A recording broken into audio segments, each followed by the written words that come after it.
Hello friends, আজ আপনাদের সাথে শেয়ার করছি মোচার ডালনা। তো সকলের রান্নার ধরন আলাদা হয়। তো আজ আমি সম্পূর্ণ নিরামিষভাবে রান্না করছি। যদি একটুও ভালো লাগে ভিডিওটিকে লাইক শেয়ার করতে ভুলবেন না। তো আমি আলু বেগুন দিয়ে মোচার ডালনা করব, তাই জন্য বেগুনগুলোকে প্রথমে ছোট ছোট টুকরো করে কেটে নিচ্ছি। আর মোচার ডালনাতে অনেকেই বেগুন খায় না। যদি আপনিও বেগুন পছন্দ না করেন তাহলে বেগুনটা স্কিপ করতে পারেন।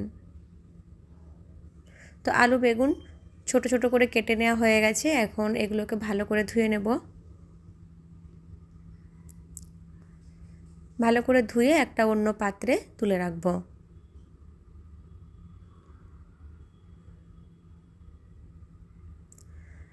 এখন কেটে নেব মোচা। তো মোচাগুলোকে আগে থেকে পরিষ্কার করে রেখেছি, মানে ভেতরে যে দেশলাই কাঠির মতন থাকে সেইগুলোকে বাদ দিয়ে দিতে হয়। ওইগুলো প্রচুর শক্ত হয়, খাওয়া যায় না। তো সেগুলোকে আমি আগে থেকে পরিষ্কার করে রেখেছিলাম। এখন এইভাবে ছোট্ট ছোট করে কেটে নিতে হবে।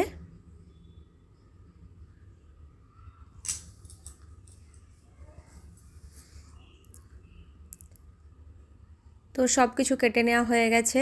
এখন মোচাগুলোকেও পরিষ্কার জলে ধুয়ে নেব।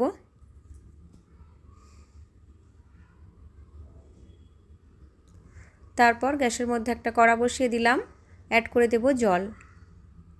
জলের মধ্যে মোচাগুলো অ্যাড করলাম, যে মোচাগুলো কেটে রেখেছিলাম, তার সাথে নুন আর হলুদ অ্যাড করে দিচ্ছি। গ্যাসের ফ্লেম হাই রাখবো। ঢাকা দিয়ে 5 মিনিটের মতো সেদ্ধ করব। এতে করে মোচার কষটাও বেরিয়ে যাবে আর সেদ্ধও হয়ে যাবে। সেই ফাঁকে একটা মশলা তৈরি করছি মোচার ডালনার জন্য। 1 চামচ জিরে, 1 চামচ ধনে, একটা শুকনো লঙ্কা, হাফ ইঞ্চের মতো আদার টুকরো সামান্য জল দিয়ে সুন্দর করে বেটে নিতে হবে। ঠিক এইরকম বেটে নিয়েছি।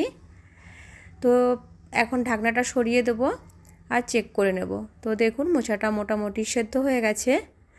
এখন একটা ছাঁকনির মধ্যে মোচাটাকে ছেঁকে নিচ্ছি। তো জলটা ফেলে দিতে হবে।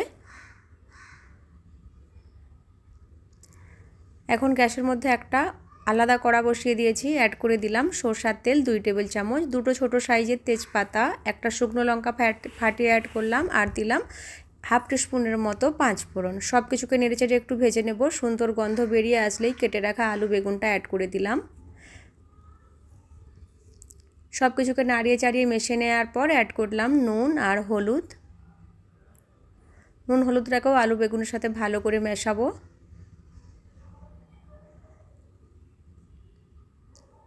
আর দিচ্ছি 1 মুঠো ভেজানো ছোলা। তো ছোলাগুলো কাঁচা, সেদ্ধ নয়, সেজন্য এই সময় অ্যাড করে দিলাম যাতে ভালো করে সেদ্ধ হয়ে যায় শেষ পর্যন্ত। সামান্য একটু জল দিচ্ছি আর একদম ঢাকা দিয়ে দেব লো ফ্লেম করে দিয়ে। তো প্রায় 5 মিনিট পর ঢাকনাটা সরিয়ে দিলাম। আর এই সময় আলু বেগুন প্রায় সেদ্ধ হয়ে গেছে দেখুন। তো এই সময় বেটে রাখা মশলাটা অ্যাড করে দিলাম। মশলাটা দেওয়ার পর সব কিছুকে খুব ভালো করে কষাতে হবে। 3-4 মিনিট সময় ধরে মশলাটাকে কষাবো। তারপর সেদ্ধ করা মোচাগুলো অ্যাড করছি। মোচাটা দেওয়ার পরও আরও 2-3 মিনিট কষিয়ে নেব। তো সব কিছু অলরেডি সেদ্ধ হয়েই গেছে, খুব বেশি আর সময় লাগবে না। তো 2-3 মিনিট কষিয়ে নেওয়ার পর গ্রাইন্ডিং জারটা ধুয়ে অল্প একটু জল অ্যাড করলাম। তো আরও সামান্য একটু জল অ্যাড করে দিয়ে সব কিছুকে ভালো করে মিশিয়ে নেব। গ্যাসের ফ্লেম এখন মিডিয়াম করে দেব। আর এই সময় নুন ঠিক আছে কিনা চেক করে নিতে হবে। ঢাকা দিয়ে 4 মিনিটের মতো রান্না করে নিয়েছি। এখন সব কিছু খুব ভালোভাবে সেদ্ধ হয়ে গেছে। এখন এইভাবে চেপে চেপে আলুগুলোকে একটু ম্যাশ করে দেব, এতে করে ডালনাটা একটু আঠালো ভাব চলে আসবে।